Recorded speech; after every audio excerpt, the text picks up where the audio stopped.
ಇತ್ತೀಚೆಗೆ ಯಾವ ಆಹಾರವನ್ನು ತಿನ್ನಬೇಕು, ಯಾವ್ದು ತಿನ್ನಬಾರ್ದು, ಯಾವುದು ತಿಂದರೆ ಯಾವ ರೋಗ ಬರುತ್ತೆ ಅಂತಕ್ಕಂಥ ಅನುಮಾನಗಳೇ ಜಾಸ್ತಿ ಆಗ್ತಾ ಇದೆ. ಇಡ್ಲಿನಲ್ಲಿ ಪ್ಲಾಸ್ಟಿಕ್ ಕವರ್ ಹಾಕಿ ಮಾಡ್ತಾ ಇದ್ದಿದ್ದು ಕ್ಯಾನ್ಸರ್ ಕಾರಕ ಅಂತ ಆಯ್ತಲ್ಲ, ಈಗ ಹೋಳಿಗೆ ಸರದಿ. ಹಲವಾರು ಹೋಟೆಲ್ಗಳಲ್ಲಿ ಹೋಳಿಗೆಯನ್ನು ಮಾಡಬೇಕಾದ್ರೆ ಪ್ಲಾಸ್ಟಿಕ್ ಕವರ್ ಮೇಲೆ ಅದನ್ನು ಚೆನ್ನಾಗಿ ತಟ್ಬಿಟ್ಟು ಆಮೇಲೆ ಅದನ್ನು ತವಾಗ ಹಾಕ್ತಾರೆ. ಸೊ ಈಗಲೂ ಕೂಡ ಅದೇ ರೀತಿಯಾದಂತಹ ಕಂಪ್ಲೇಂಟ್ ಹೋಗಿದೆ. ಈಗಾಗಲೇ ಆಹಾರ ಸುರಕ್ಷತಾ ಇಲಾಖೆ ಅಧಿಕಾರಿಗಳು ಕೆಲವು ಕಡೆ ರೇಡ್ ಮಾಡಿದ್ದಾರೆ.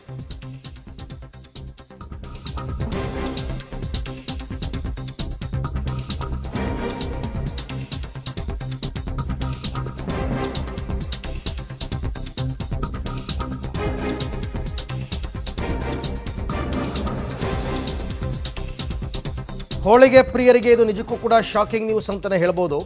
ಇಡ್ಲಿ ಆಯಿತು, ಈಗ ಹೋಳಿಗೆ ಸರದಿ. ಯಾಕೆಂದರೆ ಪ್ಲಾಸ್ಟಿಕ್ ಶೀಟನ್ನು ಬಳಸಿ ಹೋಳಿಗೆಯನ್ನು ತಯಾರು ಮಾಡ್ತಾರೆ. ತುಂಬ ಜನರ ಮನೆಯಲ್ಲೂ ಕೂಡ ಇದೇ ರೀತಿ ಪ್ಲಾಸ್ಟಿಕ್ ಶೀಟನ್ನು ಬಳಸ್ತಾರೆ.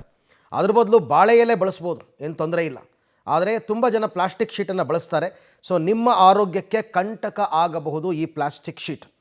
ಹೋಳಿಗೆ ತಯಾರಿಕೆಗೆ ಬಳಸುವ ಪ್ಲಾಸ್ಟಿಕ್ ಶೀಟ್ನಲ್ಲೂ ಕೂಡ ಕ್ಯಾನ್ಸರ್ ಕಾರಕ ಅಂಶಗಳಿದೆ ಅಂತಕ್ಕಂಥದ್ದು ಗೊತ್ತಾಗಿದೆ. ಪ್ಲಾಸ್ಟಿಕ್ ಶಾಖದಿಂದ ಕೆಮಿಕಲ್ ಹೊರಸೂಸಿ ಕ್ಯಾನ್ಸರ್ಗೆ ಅದು ಕಂಟಕವಾಗುತ್ತೆ. ಮೊದಲೇನು ಮಾಡ್ತಾರೆ, ಹೋಳಿಗೆ ಮಾಡಬೇಕಾದ್ರೆ ಪ್ಲಾಸ್ಟಿಕ್ ಶೀಟ್ ಮೇಲೆ ಅದನ್ನು ನೀಟಾಗಿ ಸ್ಪ್ರೆಡ್ ಮಾಡಿ ಆಮೇಲೆ ತವಾ ಮೇಲೆ ಹಾಕೋದಲ್ವಾ.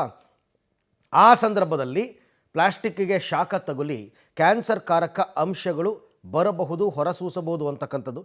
ಸೊ ಪ್ಲಾಸ್ಟಿಕ್ ಶಾಖದಿಂದ ಇದು ಕ್ಯಾನ್ಸರ್ಗೆ ಕಂಟಕ ಅಂತ ಹೇಳ್ತಾ ಇದ್ದಾರೆ. ಹೋಳಿಗೆ ಅಂಗಡಿ ಮೇಲೆ ಈಗಾಗಲೇ ಆಹಾರ ಸುರಕ್ಷತಾ ಇಲಾಖೆ ಅಧಿಕಾರಿಗಳು ರೇಡ್ ಕೂಡ ಮಾಡಿದ್ದಾರೆ.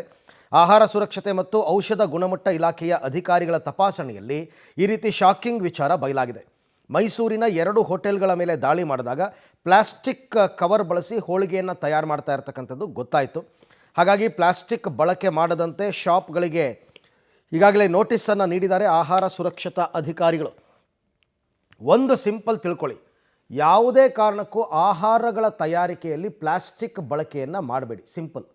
ಅದು ಹೋಳಿಗೆ ಆಗಿರ್ಬೋದು, ಇಡ್ಲಿ ಆಗಿರ್ಬೋದು, ಮತ್ತೊಂದಾಗಿರ್ಬೋದು.